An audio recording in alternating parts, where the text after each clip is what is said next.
Hiker went inside an abandoned home because of the storm, but what he discovered was shocking. The sky was dark and heavy with clouds. Mark had been hiking all morning. He had not checked the weather. Now the wind pushed against him. Trees swayed and groaned. Thick drops of rain began to fall. At first, it was light. Then it turned heavy. The path turned muddy and slippery. His jacket soaked through. The rain stung his skin. Thunder rolled in the distance, low and deep. A flash of lightning lit up the sky. Mark had to find shelter. He looked around. The forest was dense. There were no signs of people. No cabins, no campsites. Just trees and rain. The wind grew stronger. It pulled at the branches. Leaves flew past him. His boots sank into soft ground. He kept walking, hoping to find something. Anything. He needed a roof, even for a little while. After some time, he saw something between the trees. It was hidden behind thick bushes and vines. He walked closer. The shape became clear. It was a house. An old one. The roof sagged. The windows were broken. Vines climbed up the walls. Some parts of the house were hidden under moss. It looked like no one had been there in years. Still, it was shelter. He didn't want to stay out in the storm any longer. Mark stepped onto the front porch. The wooden boards creaked under his weight. Some were soft and bent slightly. He reached for the door. It was closed, but not locked. With a push, it opened. The sound was loud, like with scraping on wood. He stepped inside. The air inside the house was still and cold. It smelled like dust and old wood. Everything looked untouched. Cobwebs hung in the corners. A broken lamp sat on a table near the door. The floor was covered in a thick layer of dust. Footprints from animals were scattered here and there. Mark moved slowly, careful not to slip. He walked through the front room. There were 2 chairs and a table. The chairs were old, one of them missing a leg. The table was covered in dust. On it, plates and cups still sat in place. The food on the plates had long rotted.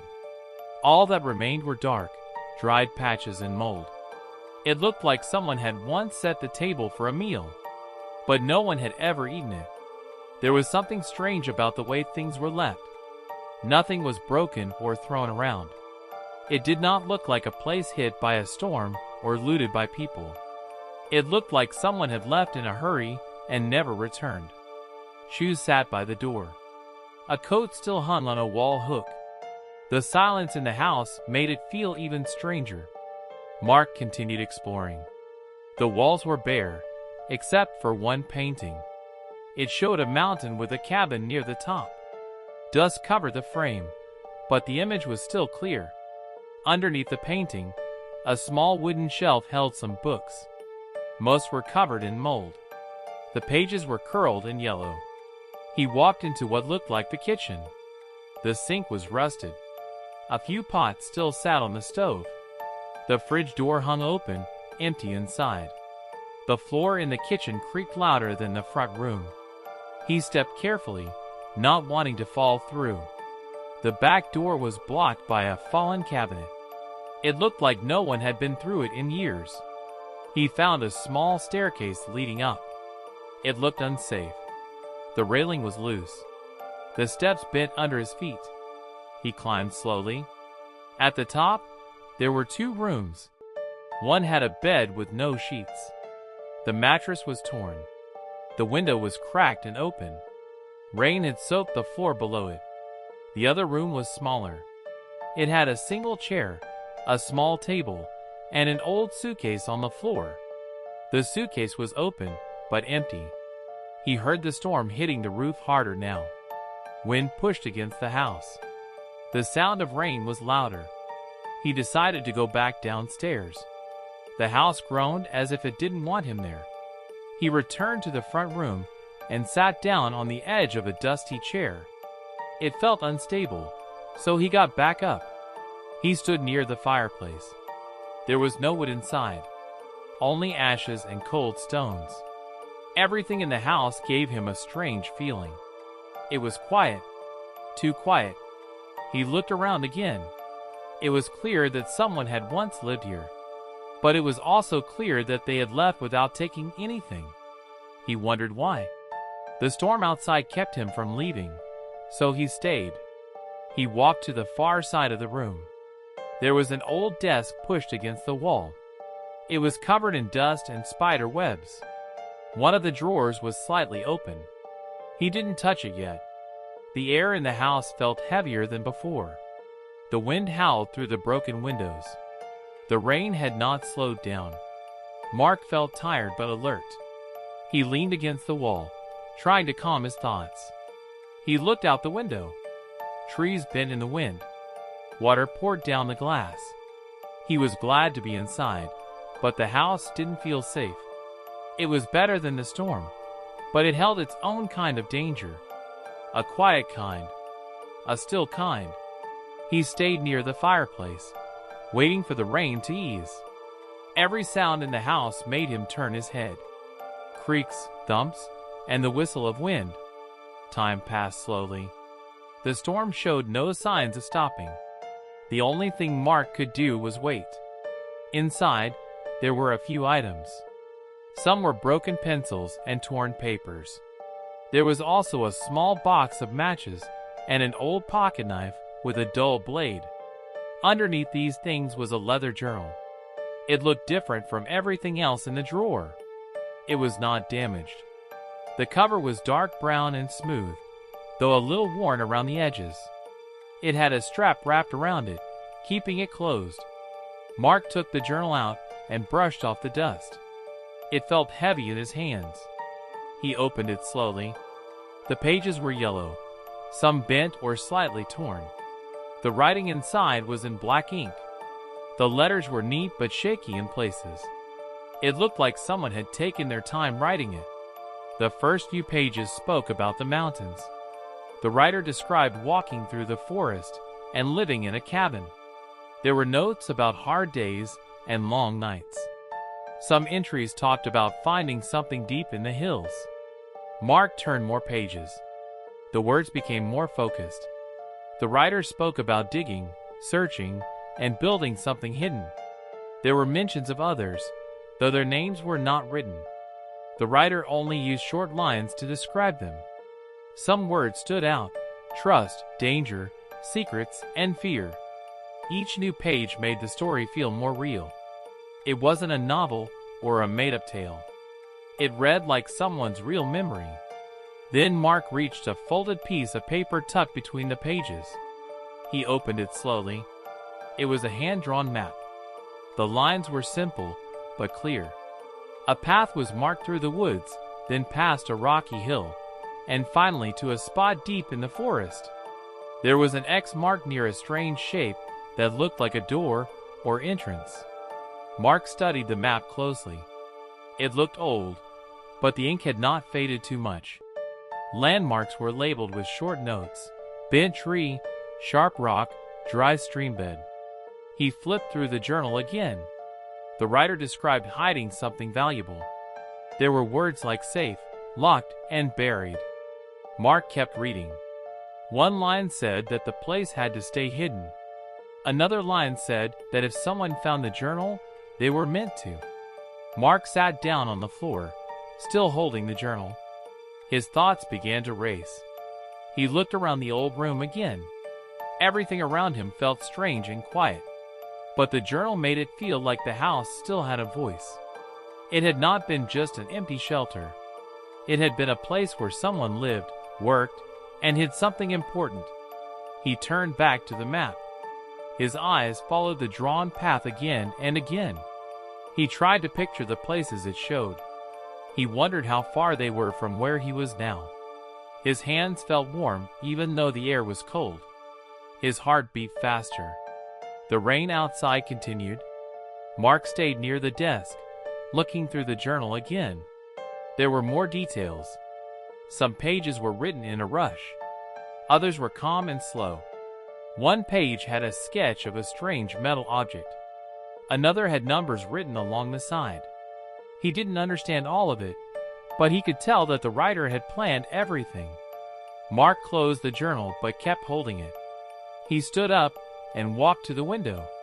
Water ran down the glass. The trees swayed hard in the wind. But Mark wasn't thinking about the storm anymore. His thoughts were stuck on the journal.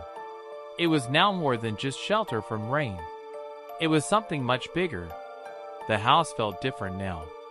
Not just old and forgotten. It felt like it had hidden something for years. Something that someone didn't want found easily. Mark looked down at the leather cover in his hands. He knew he had found something special. Something worth thinking about. He sat by the wall, the journal resting on his lap. His eyes stayed open. Even when the storm finally began to fade, he could not sleep. His mind was filled with the journal, the words inside, and the map that pointed to a place deep in the woods. The storm had passed by morning. The sky was still gray, but the rain had stopped. The ground was wet and soft. Drops of water still fell from the trees. Mark stepped out of the old house. His boots sank into the mud. He held the leather journal in one hand and the folded map in the other. He walked slowly at first. His legs felt tired, and the weight of what he had found still sat heavy in his mind. He checked the map again. There was a path drawn between landmarks, twisted trees, large rocks, and a dry stream bed. He looked around to find something that matched. Soon he saw a tree that bent sideways, just like the one drawn on the map. He moved in that direction. His steps grew faster. He checked the map often, looking for the next sign. He passed a rock that stood tall like a wall. Its surface was cracked, just like the one in the drawing. Each step brought him closer. The forest was quiet. There were no birds. Only the sound of his footsteps and the wind moving through the leaves. The path grew harder to follow as he moved deeper into the woods. Branches scratched at his clothes. Bushes blocked parts of the trail. But he kept going. The thought of what the map might lead to pushed him forward. After walking for hours, he reached the place where the final mark had been drawn. It was a small clearing surrounded by thick trees. In the center was a pile of leaves and dirt. Mark used his hands to clear it away. Underneath, he found something hard. It was metal. He brushed away more dirt. The shape became clear. It was a metal door, square and heavy. Rust covered most of its surface. One edge was buried deeper in the ground. There was a metal ring attached to the top. Mark pulled on it. The door was heavy, but it moved. With effort, he lifted it open. A dark hole waited below. A ladder led down into the ground. Mark took out his flashlight. He checked the first few steps. They were strong enough to hold him. He took a deep breath and started to climb down. The space below was cold. The air was dry. Stone walls surrounded him. The flashlight beam showed a long tunnel stretching forward. It was narrow, but he could walk through it. Wooden beams held up the ceiling. The tunnel looked old but strong. Mark kept the map in his pocket. He looked down the tunnel again. The silence was deep. The air smelled of dust and stone. He took a step forward, then another. The flashlight lit the path ahead. He was now inside the place marked on the map. Mark stepped into the tunnel. The light from his flashlight showed the narrow path ahead. The walls were made of stone, rough and uneven. Wooden beams supported the ceiling. Some of them were cracked, but most looked strong enough to hold the weight above. The air inside was cold and dry. It smelled like old dust and earth. His footsteps echoed with each step. The sound bounced off the walls and filled the tunnel. He walked slowly, keeping the light pointed forward. Shadows moved as he stepped. The place was quiet, but the silence did not feel calm. It felt heavy, as if something waited deep inside. The tunnel stretched far ahead. Mark stayed close to the center. The ground under him was packed dirt. Some places were uneven, and his boots slipped a little. He kept going, one step at a time. The journal had said to follow the tunnel until the end. He had memorized the notes and checked the map before entering. He passed small signs of old work. Rusted tools leaned against the walls. A broken wheelbarrow lay to the side. Wooden crates sat in corners, empty and open. Everything was covered in dust. It looked like no one had touched anything in many years. Strange sounds came from the deeper parts of the tunnel. Sometimes it was just the creaking of old wood. Sometimes it was the sound of rock shifting. Mark paused at times, listening. Then he kept walking. The light from his flashlight lit only a short distance ahead, but it was enough. He saw places where the tunnel had been repaired long ago. Newer wooden beams stood next to older ones. Some spots had small cracks in the walls. Water dripped from a few places, but not much. The tunnel stayed dry for the most part. After a while, the path curved slightly to the left. Mark followed it. The air felt colder now. His breath showed in the light. The space around him seemed tighter. The tunnel narrowed for a short stretch, then opened up again. Mark's hand grew tired from holding the flashlight, but he didn't stop. He could feel that he was getting closer. His steps quickened. He moved with more care, watching each step, avoiding loose stones and weak boards on the floor. Then, far ahead, he saw something different. A small, soft glow appeared in the darkness. It wasn't strong, but it was steady. The light did not come from his flashlight. It came from something else, deeper in the tunnel. He kept his eyes on the glow as he moved forward. The tunnel walls seemed to close in as he walked. His heart beat faster. The light grew a little brighter with each step. It was not sunlight. It was something man-made, steady and faint. Mark walked toward the light without stopping. The faint light at the end of the tunnel grew clearer. Mark kept walking toward it. The tunnel stayed quiet, and the air felt colder. The ground was flat, but his steps felt heavy. His flashlight was still on, but now it only helped a little. The glow ahead was steady, like it had been burning for a long time. As he came closer, the space opened into a small room. The stone walls formed a circle. Wooden beams still held the ceiling in place. In the center of the room, there was an old lantern. Its flame was weak but steady. Next to it sat a man. The man looked thin and tired. His clothes were old and covered in dust. His face was lined with age. He sat on a wooden crate. His back was straight, and his hands rested on his knees. He did not move when Mark entered the room. It was as if he had been waiting there for a long time. The air in the room was still. There were no sounds from the tunnel anymore. Mark stood quietly. The old man slowly looked up. His eyes were calm. There was no fear in them. He studied Mark like he already knew who he was. The old man began to speak. His voice was slow and steady. He told the story of the place. He said that many years ago, a group of men had come to these mountains. They were not here to build a town or start a home. They were looking for gold. They found it deep in the hills and kept it a secret. The men worked together at first. They built the tunnel and dug out the stone. They found a rich vein of gold. But as time passed, things changed. Greed grew. The men started to fight. Some wanted to sell the gold and leave. Others wanted to keep it hidden. They no longer trusted each other. The old man said the group broke apart. One by one, the men left or disappeared. In the end, only one stayed. That man wrote everything down. He hid the gold in a safe place inside the tunnel.